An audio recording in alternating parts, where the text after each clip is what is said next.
I am doing really well, thank you. How are you, Hunter?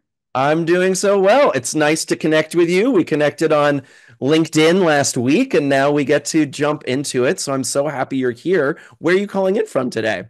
I live in a city south of Seattle called Des Moines, spelled just like Des Moines, Iowa. Oh, wow. Cool, cool, cool. So I read a little bit about your bio before you came on, but I would love to hear more about your own journey and how you became a part of this vital cause. Sure.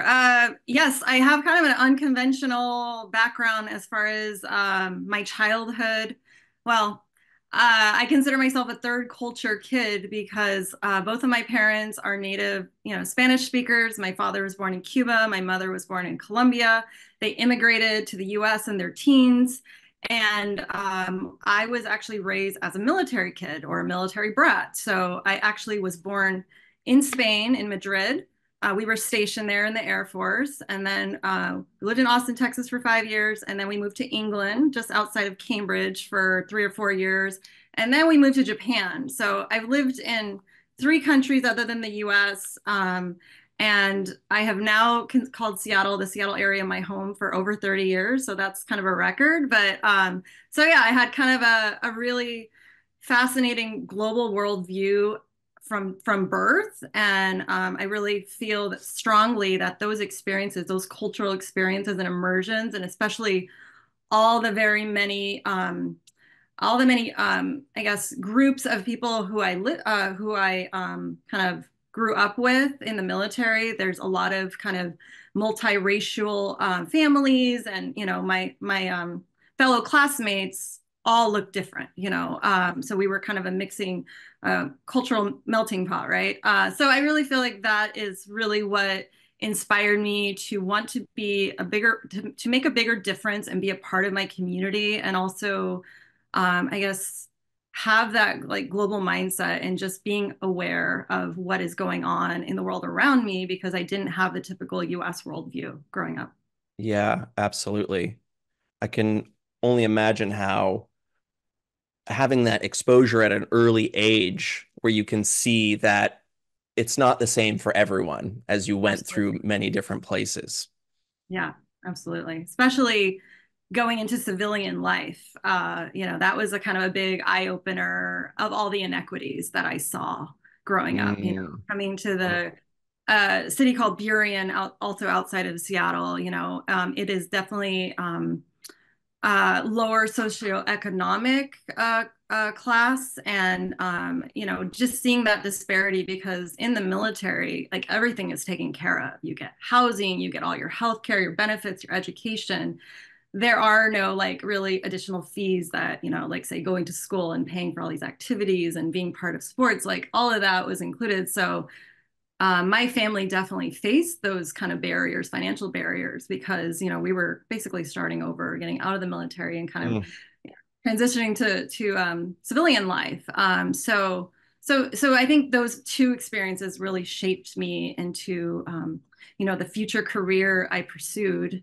And I don't want to get ahead of you if some other questions you probably want to lead into, but yeah, but those definitely were some really yeah, really life altering, kind of trajectory altering experiences from very, very young age. Yeah. Well, yeah, I would love to get into if you could tell us a little bit about what is tree equity. For some people, they may have never heard that phrase before. And I'd love to hear how you see it impacting urban heat challenges that are specifically faced by the Latinx community. Yeah, so the concept of tree equity, it is basically that not all communities have the same amount of tree canopy or tree cover or density, and it is very much centered typically on communities of color, those communities who have historically been marginalized. They more often than not have a lower percentage of tree canopy because of mostly because of development, a lot of it industrial development, and otherwise just the value not being placed in the same regard as other, maybe wealthier, more affluent communities. And as a result, those communities in when we have these really kind of record-breaking heat waves. In 2021, we had a heat dome. It can be up to a 10-degree difference if you have a lower tree canopy, meaning that's like the percentage the percentage of tree coverage in your city, which, Mm.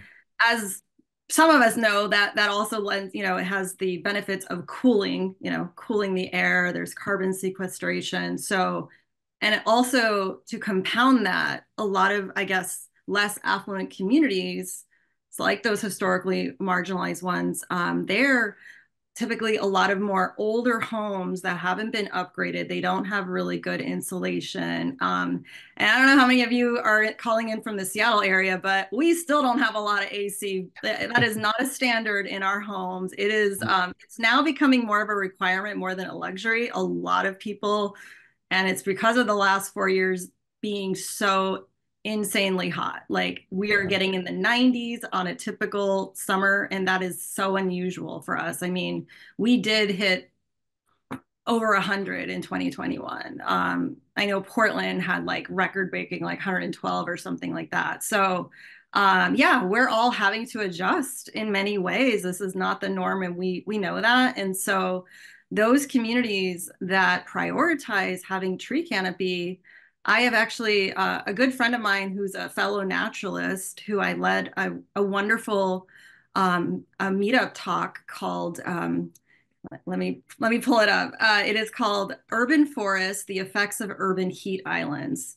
Um, so that naturalist who hosts, or I guess he gave the talk on the urban heat island effect. He said, let's see, the like an old growth deciduous tree, like let's say a Douglas fir. When you cut down one of those, it's the equivalent of taking out, or it's the equivalent of losing two really enormous industrial ACs, that the ones that cool like big skyscraper, like huge tall buildings, like say like a 50 or 80 floor skyscraper. It's like the AC that cools that entire building. When you cut down a tree, Whoa. you're taking out two of those. So Wow. that was really hit home for me. We're cutting down trees and we are losing their cooling effects, not to mention filtering the air. Like all of the, we've had so many wildfires, as those who've lived in the West have seen, but also in other parts of the country and up in Canada. So much wildfire is becoming commonplace, especially if you're a Californian, you know exactly what I'm talking about. But our air quality over this last 7 years has been severely impacted, where we're all getting air filters in our homes. Like we're running air filters. We can't open the windows. And if we don't have AC and we can't open the windows, guess what? It is really miserable if it's 90 degrees. So they often happen in the summer. So there's a lot going on that trees, having healthy urban forests and prioritizing a minimum, like having standards, having goals that we target to have tree canopy.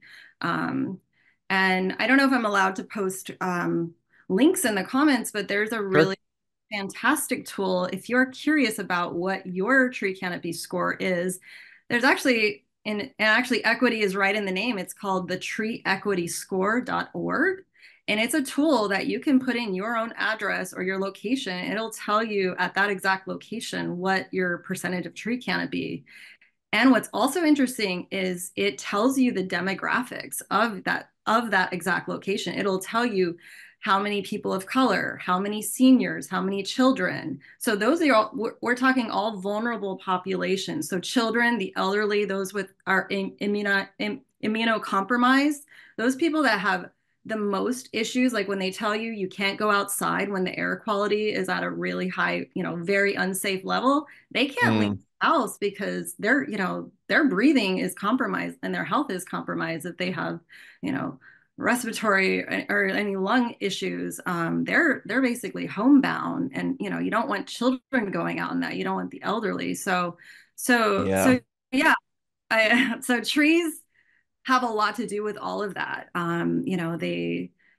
they help keep our airs healthy. They help, they provide the oxygen that we all use every day to breathe. They filter the carbon dioxide, the carbon sequestration, and the cooling. So one really huge takeaway that blew everybody's mind at my meetup, and this meetup happened in Seattle. So I run a meetup called Seattle Climate Tech and Impact. So I come from the Mm, tech originally, but before that, I came from the environmental nonprofit. So mm, I was seeing that there is a pretty robust climate community here in Seattle that I'm part of as a meetup founder. And so, anyways, this what blew our mind was there was a statistic that showed Atlanta, Georgia, has a higher tree canopy percentage than Seattle, Washington, which is, we pride ourselves on being such a green city. We are actually called the Evergreen City. So mm. we were all shocked that no shade on Atlanta, but wow, we thought we were a lot greener than you all, being our, on the West Coast in Seattle, where we've been recycling for decades, right? Like we compost all of our food waste. Like we have lots of electric cars. We have well, not as many charging stations as we could, but we have a lot of infrastructure to support a more green lifestyle or more sustainable. And like, yeah, there's been a lot of initiatives that our city has successfully passed, and just to tax big companies, like carbon taxes. And we've seen that we've been impacted, right? Like we pay for that, like in our taxes. But however, it is actually ambitious goals that our, city's leadership has been implementing. And I'm in full support of it, because I want us to be a leader. I want the city I live in to be a leader in that, and getting more towards carbon neutral. But that's a different topic altogether. Yeah, we could spend a whole half hour or more. We could spend a whole day talking about that. And it's very important work and so much in there. I grew up in Los Angeles, born and raised in California, and I actually grew up in more of the mountainous areas. So Okay. part of a norm of my childhood was evacuating from fires. I had to do this multiple times growing Where up. When I'm, was oh, that? I huh? spent a summer in the Mammoth Lakes, California. Oh, I sure. worked for the Forest Service. Yeah. And so where were you, if you don't mind sharing? Near, yeah, no, it's totally fine. My parents are still there, bless them. The Santa Monica Mountains Oh, over the Santa there. Monica Mountain. Oh So yeah, there's a there's, lot of fire there recently. oh Recently, yeah. yeah, oh yeah, oh yeah, more than before. But I remember as a junior high schooler, we had to evacuate the building because it was literally across the street, and it was safer to go outside, obviously, than being in the building. But the ashes were raining down on us, and they had to bus us out. And this happened many times growing up. Oh It's wow. yeah, yeah, yeah, yeah. And now it's even more so. So there's a lot of displacement that can happen for folks, lose their homes, and it's this domino effect, right? It's a very real issue. And just imagine all, not just, the trauma of everyone having to evacuate like whole schools, and like that fear. But Yep. then think about the lingering health effects of your air quality, like how Yep. long it took to dissipate. And just yeah. So and Yeah. you were in, what, I don't know, high school, school age. So like, yeah, you're still developing. And like those are vulnerable populations we're talking about. So Yeah. yeah. And just recently with the fires, like you mentioned earlier in Canada, that was moving down. This is a global issue. It's not isolated to one area. I'm in New York City now, and we couldn't open the windows, like you're saying, and everyone walked in. You saw photos of California too, that was just the red photos of the scene of Yeah. people that were impacted there and this incredible health risks. Right.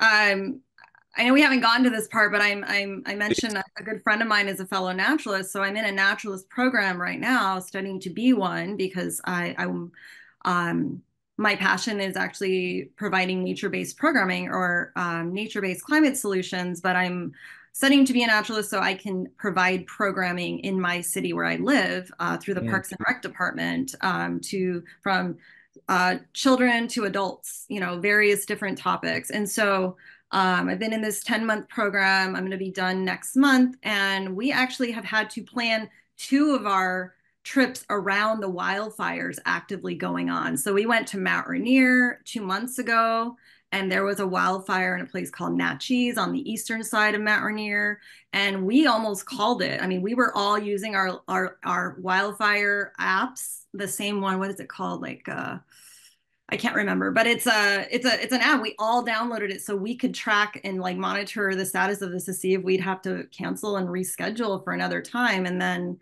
just this last month, we were in a place called the Matau Valley, which is also in the eastern part of the state. And that there was at the like a couple of months before that trip, there were like 5 active fires in that area. So we thought we Mhm. would have to scrap that one too. So it's a very real thing. Like you have to kind of plan all your trips around it. And it's just, I mean, it's just symptomatic of like just catastrophes happening, like natural disasters happening all over, which we all know about, the ones we're recently still recovering from, those communities in the Southeast and South where my family somewhat was affected. I have a lot of family in Florida, and I did learn that we do have a relative in Tampa who had to evacuate. Yeah.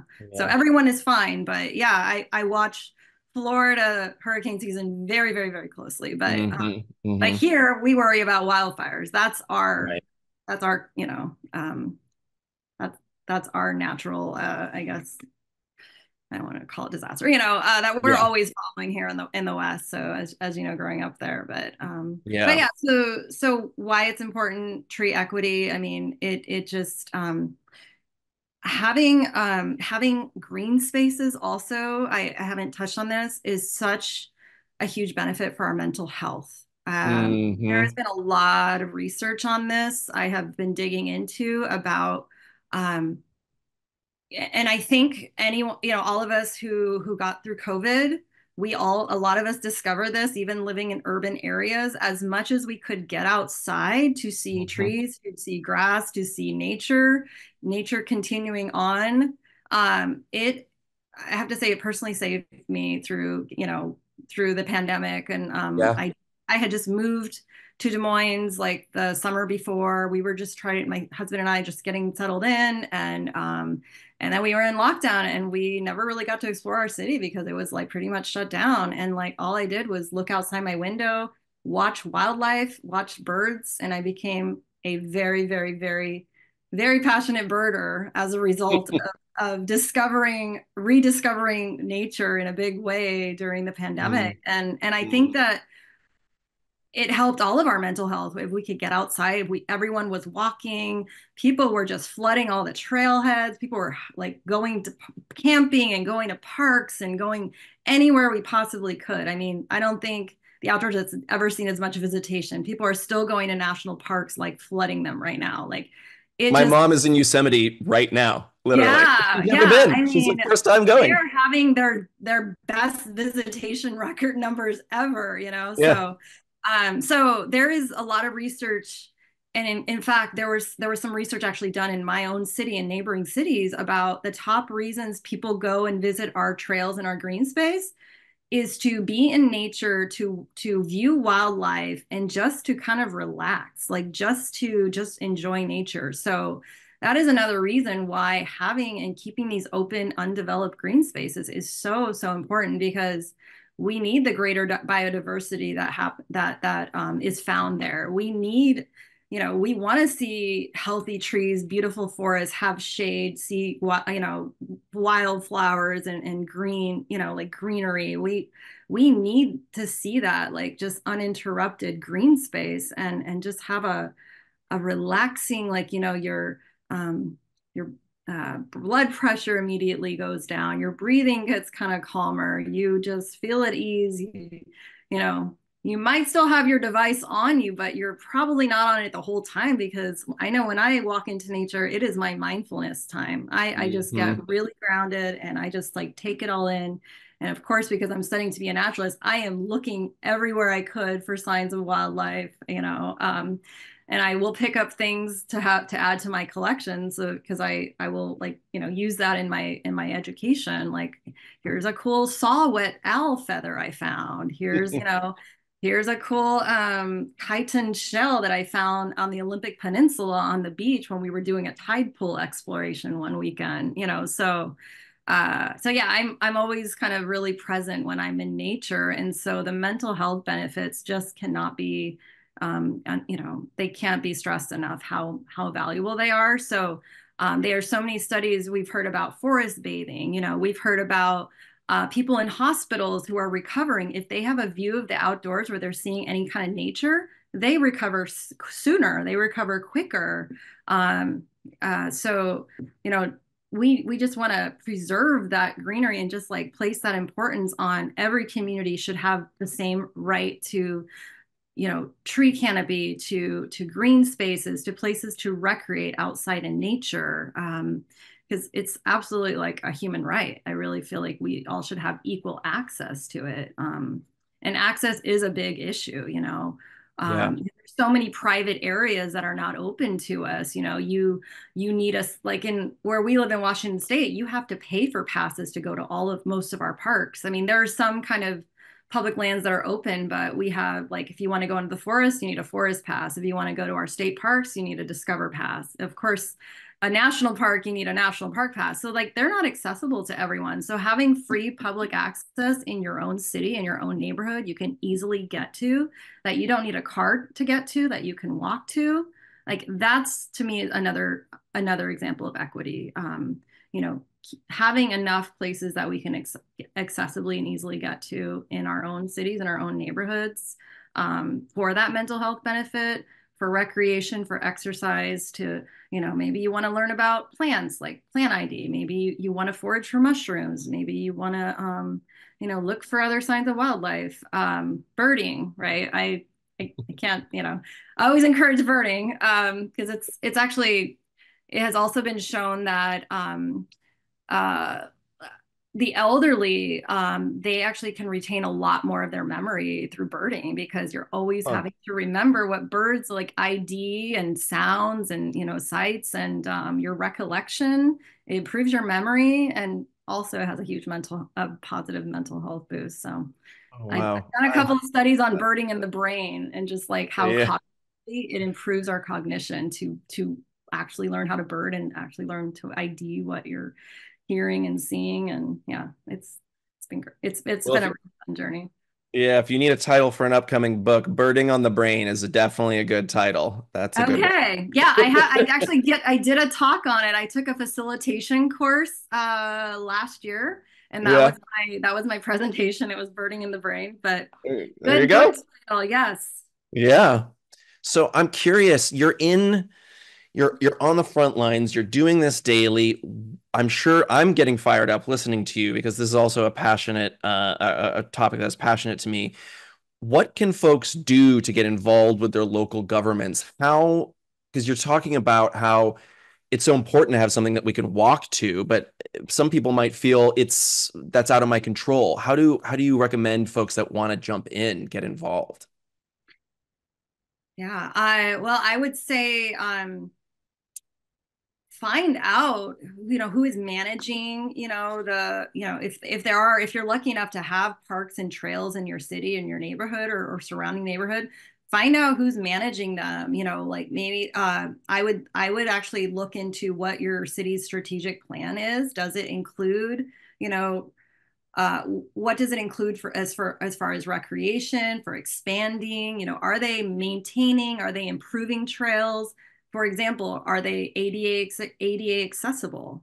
I was just hiking on Sunday up in the North Cascades in this really like almost like world renowned place of golden larches. They're like Hmm. this stunning, stunning vista that thousands of people will go every fall to go see them in their full glory. Anyways, there was the Wow. end part, the very end of the trail, the very beginning. I guess we were coming down, that was ADA accessible for like a maybe half to a mile, and that's like it's not in a national park; it's in the wilderness. It's next to a national park, but like that's amazing. Like having more of that in cities where it's Hmm. accessible. So yes, I would say look into your city's strategic or master plan. They usually are like 5, 10, 20 years, maybe, if they're planning out far ahead. See what's included there. And I would also say attend a city council hearing. I've been doing that myself recently. Because we're all facing threats that the city that due to climate that cities really need to account for. Are we maintaining, for example, um, tree canopy loss isn't just about cutting them down for development, which is actually what I'm facing myself in my community, for quite a bit of industrial development, because we live very close to the SeaTac airport. It's like our major largest airport in the city, so there is Mm. a lot of expansion happening, and as a result the neighboring cities are seeing that the are kind of on the other side of that, like where they're needing more land to develop to kind of help expand the airport because it's growing. A lot of people are coming through, and we already have a third runway, which was pretty controversial at the time because of all the excess traffic. Because just think of all that additional carbon, all the jet fuel. Yeah. So, so um, yeah, find out what your city is doing to address these threats, like our increasing temperatures in our cities. What are we doing to mitigate that? How are we keeping a healthy, acceptable level of tree canopy that actually helps cool our cities, that gives us some relief, that also becomes a community gathering space. I know for in my city, we use our trail system a lot. We have a beautiful wooded trail with a creek that goes along it. That Mm. salmon actually, it's a salmon bearing creek. That salmon actually Wow. swim down it. And you know what? On the other side of that creek goes into the Puget Sound, which some of you know, that's like our main waterway here. We have orca whales that swim by in our city. We have orca whales here. It's incredible. So it's a pretty special place. I mean, yeah, Yeah. we have abundant wildlife. We actually have the state's only marine animal hospital here too, because we Oh, have wow. a marina.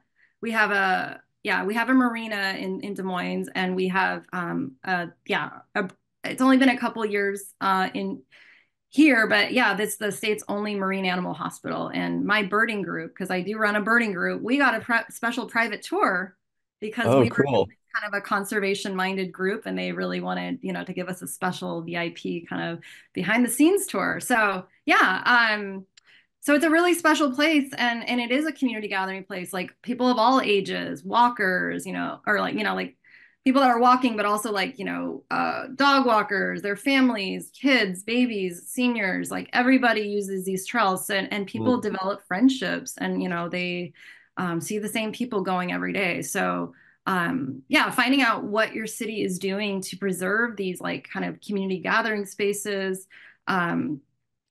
Keep your urban forest healthy. How are they doing that? Are they managing it? Are they, like, for example, doing restoration where they're removing the invasive species? Uh, Hmm. English ivy is a really, really, really bad invasive that actually will kill trees. Mm. It will go up the trunk of the tree, and it just grows like crazy, and it will Wow. actually out weigh, what do you call it? It'll get so heavy that it will eventually like choke the tree, and like it will fall Whoa. down, like because it's just so heavy it overwhelms the tree, and it competes for nutrients. So Yeah. I worked for a nonprofit for almost 4 years called EarthCore. And that's where I got first exposed, I would say, to the topic of tree equity, because we worked in Mm. urban forest restoration, and we worked in all sorts of communities, especially kind of the underrepresented communities in Seattle, to do restoration work. So like removing the invasive species, that kind of choke out and kind of like compete for the native, the healthy trees and plants and shrubs here. And then we would do a lot of tree planting events in the fall. So in the Pacific Northwest, the fall is the best planting season because it's really rainy, and it's the best time. So like, yeah, so that's when all the planting. So we would lead a lot of volunteer events for various, like, actually, we used to have Climate Action Month in the whole month of November. I used to run that because I was their fund development and communications person. And Mm. we would do MLK Day of Service in January every year. We would do, of course, Earth Month, the whole month for Earth Month, and various community events throughout the year. The organization had a conservation corps, which it was young adults from the U.S. They were in AmeriCorps participants. And then there was actually a global element where we had young adults, emerging young leaders that work for NGOs in 70 countries around the world. And they would come and do an exchange program and work alongside like American Conservation Corps members and be on a crew. And they would be the ones doing the hard, heavy labor, pulling out the blackberry, pulling out the ivy, you know, working on trails, doing stream restoration, like along the riparian habitat, which is like the habitat that salmon, you know, need to be healthy.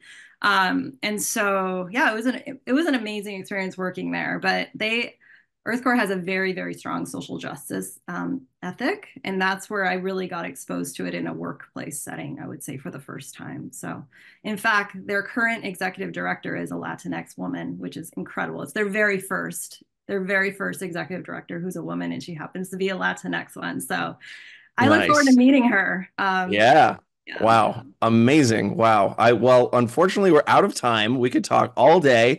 What's the best way to keep the conversation going with you? How can folks reach out? Oh, I would love to put my LinkedIn would probably be one of the best places. And then I believe on my LinkedIn, I'm still working on my website, so I apologize I don't have that ready. But I have a link tree that actually has a bunch of links to my meetup. I actually put a talk together called Chirp GPT that was about AI and birding and how the data that we submit through those apps actually helps climate scientists through like learning about bird migration and what it tells us about climate change. Sorry, so we had a climate week here in Seattle in July. Anyways, so all of my various activities are on my link tree, and I can post my LinkedIn and as well as the link tree. Sorry, I should have had Perfect. that like all ready to go, but Oh, you're fine. Yeah, totally fine. As you're doing that, I can definitely chime in and say I will be reaching out about the Bird GBT because that sounds so cool. And I use those apps too to identify what app or what bird is chirping nearby. And I've played with those apps. I find them very cool. I didn't realize that they had a like positive impact. eBird and Yeah. Merlin. Yeah, Yeah, yeah, so exactly. one of them uses what is it? Predictive AI. Yeah, Yep. one of the predictive modeling, and then the other one, I'm trying to remember. But yeah, most people didn't know that they used AI. I'm like, we're using AI, and it's Yeah, helping. exactly. So Exactly. Very cool. Well, yep, your link is there in the chat, LinkedIn. Thank you so much for making the time today. This has been so fantastic. Please come back. Let's do it again. thank you so much. It was so great talking with you today. I really enjoyed the conversation. And enjoy the Likewise. rest of your day. Yeah, you too. Love it. Take care. All right, bye bye. Bye now.